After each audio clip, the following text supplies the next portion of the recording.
दुनिया का सबसे शक्तिशाली इंसान अमेरिका का राष्ट्रपति डोनाल्ड ट्रंप 28 फरवरी को जब ईरान अमेरिका की वार्ता से बात न बनी तो युद्ध का आगमन हुआ। और तब डोनाल्ड ट्रंप ने कहा था कि ईरान को ख़त्म करना हमारे लिए कोई बड़ी बात नहीं है, हम ईरान को 2 सेकंड में ख़त्म कर सकते हैं।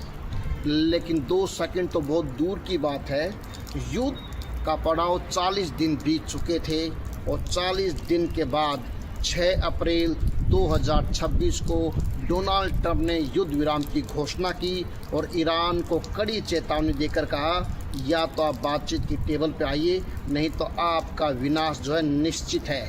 लेकिन ईरान भी कोई कच्चा खिलाड़ी नहीं है। उन्होंने साफ और स्पष्ट शब्दों में कहा कि ईरान और उसकी जनता उसके लिए सर्वोपरि है। अगर बात होगी तो ईरान और अमेरिका के बीच में होगी, उनके बारे में होगी। अगर आप सच्चाई में ही शांति चाहते हो तो हम बातचीत के लिए तैयार हैं। वो दिन आया जब इस्लामाबाद में ईरान और अमेरिका के दोनों बड़े बड़े लीडरशिप वहाँ आए, बैठे और बात हुआ।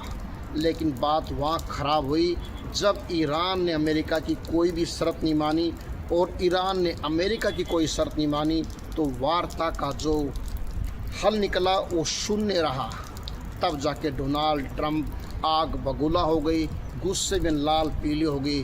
उन्होंने बोल दिया कि अब हम स्टेट ऑफ हार्मोज पर नाकाबंदी करेंगे, दुनिया का कोई भी जहाज़ ना ही तो आएगा और ना ही जाएगा। इससे क्या होगा कि पूरा एशिया महाद्वीप में खलबली मच गई। तेल के दाम जो थे 120-150 डॉलर के पार पहुंच गया पर बैरल और हाहाकार मच गया। छोटे छोटे देश पाकिस्तान, बांग्लादेश, नेपाल, भूटान, इनमें त्राहिमा फैल गई है। आज स्टेट ऑफ हार्मोज में नाकाबंदी है, कोई भी जहाज़ नहीं तो आ रहा है और नहीं जा रहा है। जब सेकंड वार्तालाप का बात आई तब ईरान ने पहले बोल दिया, भाई बात हम बाद में करेंगे, पहले आप स्टेट ऑफ हार्मोज की नाकाबंदी को खोलिए, उसके बाद हम बात करेंगे। और आपने जो हमारी शिप जो पकड़ी है उसके क्रू मेंबर को सबको आज़ाद कीजिए। लेकिन अमेरिका ने ऐसा करने से साफ मना कर दिया, तो ईरान ने भी इस्लामाबाद में अपने प्रतिनिधियों को भेजने से साफ मना कर दिया। अब डोनाल्ड ट्रंप जो दुनिया का सबसे शक्तिशाली इंसान है, उसके हथियार, उसकी वार्निंग, उसका जो घमंड था, ईगो था, वो धरा का धरा रह गया।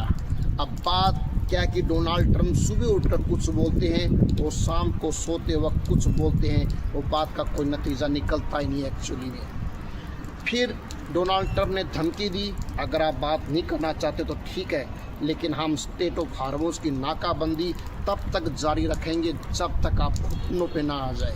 लेकिन ईरान का एक सैनिक आता है, उन्होंने कहा कि हम 75 डेज़ 75 दिन तक अगर नाकाबंदी करोगे तब भी हमको कोई फ़र्क नहीं पड़ने वाला है। क्या दोस्तों, स्टेट ऑफ हार्मोज इतना इम्पोर्टेंट है कि पूरी एशिया महाद्वीप में तेल की खलबली मच गई है। आलन पालन में तेल के कोई इंतज़ाम नहीं है। भारत के दाम आज वही के वही हैं, लेकिन पाकिस्तान, बांग्लादेश, इन देशों में तेल के दाम आसमान को छू रहे हैं। जनजीवन परेशान है। सबसे ज़्यादा झटका तो चीन, Japan, south Korea, north Korea, Pakistan, Bharat पे ही पड़ा है। लेकिन भारत का स्ट्रोक है 6-7 महीने के लिए, लेकिन फिर भी फ़र्क तो पड़ा है। अब डोनाल्ड ट्रंप को समझाने वाला कोई भी नहीं है। आग बगुला है, बिल्कुल लाल मिर्ची की तरह आग उगल रहा है डोनाल्ड ट्रंप। उन्होंने कहा कि अगर आपने वार्तालाप के टेबल पर नहीं आते हो तो हो सकता आपके लिए बहुत बुरा हो जाए, और ऐसा हो जाए कि शायद युगों युगों तक हम आपको पाषाण युग में पहुंचा दें। लेकिन अमेरिका की इस धमकी के बावजूद भी ईरान के जो मंत्रिमंडल है उन्होंने एक ही बात बोली है, हम धमकी से डरने वाले नहीं हैं, हम आपकी गोला बारूद मिसाइलों से डरने वाले नहीं हैं। ईरान ने अपने भंडार से 45,000 ड्रोन, मिसाइल, बम, इन सब के वीडियो बना करके सोशल मीडिया पर डाला और बता कि अभी हम 10 साल तक युद्ध कर सकते हैं और दुनिया की कोई ताकत हमें झुका नहीं सकती है, दुनिया की कोई भी ताकत हम पर हुकूमत नहीं जमा सकती है।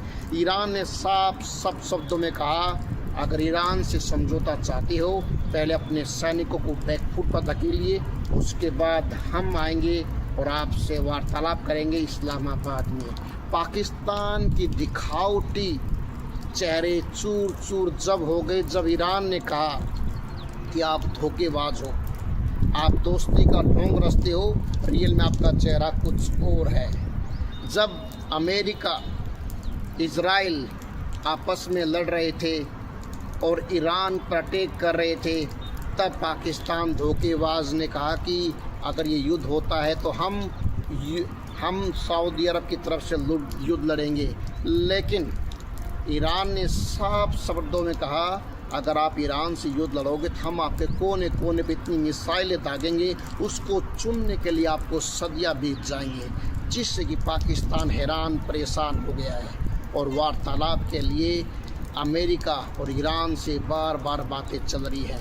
दोस्तों, आपको ये बताना है, क्या ईरान अमेरिका के सामने घुटने टेक देगा, या फिर अमेरिका अपनी ताकत के घमंड में इतना चूर हो चुका है कि किसी भी कमज़ोर देश को झुकाने में माहिर है। उसको शायद गलती कर दे कि ये वैल्यू जरिया नहीं है जो आप 10 या 50 मिनट के अंदर युद्ध ख़त्म कर दोगे। ये ईरान है, इसका इतिहास 5000 साल पुराना है। उसकी सीमाएं आज भी वही है जो 5000 साल पहले थी। ये पारसी से मुस्लिम बना ईरान आज अपने इतिहास के लिए जाना जाता है। ईरान ने साफ बोल दिया, हम झुकेंगे नहीं, कुछ भी हो जाए। हम 10 साल तक अमेरिका से युद्ध लड़ने के हालात में हैं।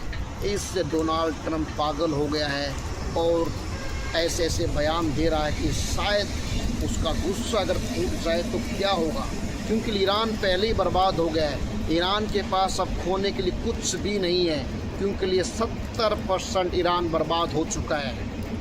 उनका जो मैन्युफैक्चरिंग ख़त्म हो चुका है, बड़ी बड़ी फैक्ट्रियाँ ख़त्म हो चुकी है, तेल उत्पादक में उसको नुकसान हो रहा है। दोस्तों, क्या अमेरिका परमाणु बम रोकने के लिए ईरान पर अटैक कर रहा है, या बात उस खार द्वीप की है जिसमें वो 200 से 300 मिलियन पेट्रोल डीजल कच्चा तेल उत्पादन करता है? तो दोस्तों, आप लोगों में दिमाग है, कमेंट बॉक्स में लिख के बताइए असली पूरा माजरा क्या है। ये क्या ट्रंप आने वाले दिनों में जैसे वेनेजुएला के साथ किया, वैसे ही कुछ देश है जो छोटे छोटे उनका कब्जा कर लेगा?